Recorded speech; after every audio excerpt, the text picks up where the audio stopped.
Menteri Keuangan Purbaya Sadewa menyoroti resiko impor baju bekas Balpres yang dapat merusak industri tekstil domestik dan berencana menindak tegas praktik ilegal itu. Sementara itu, pedagang baju thrifting menolak rencana penindakan itu karena mereka bergantung pada keuntungan jangka pendek dari penjualan baju bekas impor itu.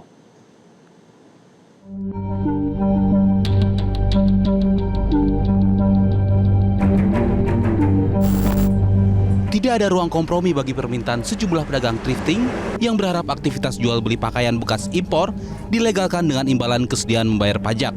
Kurang lebih itulah kalimat penegasan yang terlontar dari Menteri Keuangan Purbaya Sadewa. Purbaya menolak mengaitkan isu thrifting dengan kontribusi fiskal. Baginya persoalan ini murni soal kepatuhan hukum, bukan urusan penerimaan negara. Saya nggak perlu dengan bisnis thrifting. Yang saya kendalikan adalah barang ilegal yang masuk ke Indonesia. Saya akan membersihkan Indonesia dari barang-barang ilegal yang masuknya ilegal. Thrifting kan kalau barang bekas kan dilarang kan, sudah jelas itu ilegal. Jadi nggak ada hubungannya bayar pajak apa nggak bayar pajak, itu barang ilegal. Menurut Anda apa? Kalau saya menagih pajak dari ganja misalnya, apakah jadi barang jadi legal? Kan enggak. Kira-kira gitu Pak padanannya. Jadi itu utamanya ya. Purbaya mengilustrasikan posisinya dengan contoh klasik dari sejarah Amerika Serikat. Kemudian ia mengaitkan fenomena thrifting dengan kondisi ekonomi nasional. Purbaya mengingatkan bahwa 90% perekonomian Indonesia bertumbuh pada pasar domestik. Arus barang bekas impor yang menguasai pasar hanya menguntungkan segelintir pedagang, namun berpotensi memukul industri dan pelaku usaha dalam negeri. Cerita Pak Al Capone zaman dulu, impor apa dari Kanada ke Amerika? Alkohol kan. Apa alkoholnya beracun? Enggak, tapi karena melanggar undang-undang gitu. Itu sama saya kerjaan seperti itu.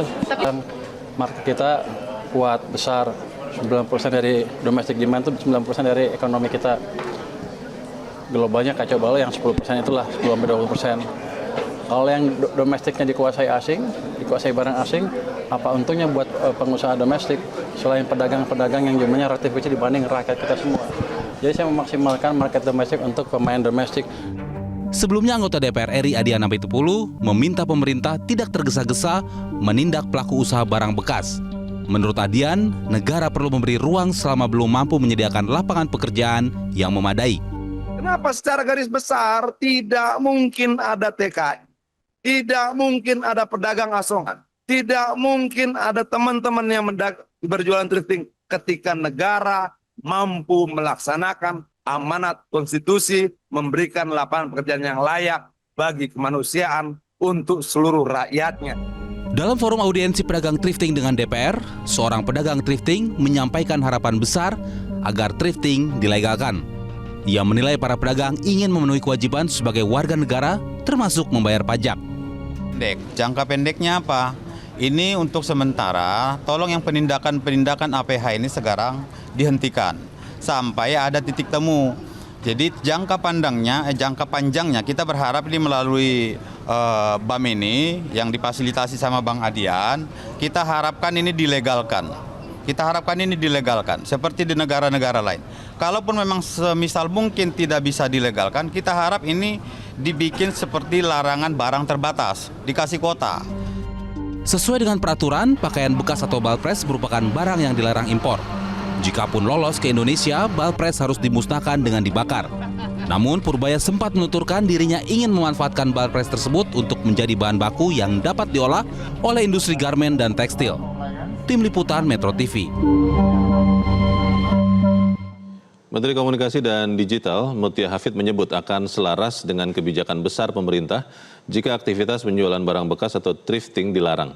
Saat ditanya bagaimana penindakan yang akan dilanjutkan, Mutia mengatakan hal itu akan disampaikan oleh Direktorat Jenderal Pengawasan Ruang Digital.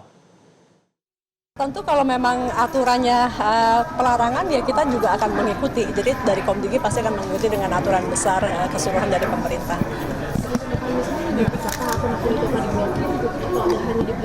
Ya, nanti lengkapnya ke Dirjen Pak Alex ya, bagaimana nanti akan juga dilakukan pengawasan di ranah digital dan seperti apa pelaksanaannya.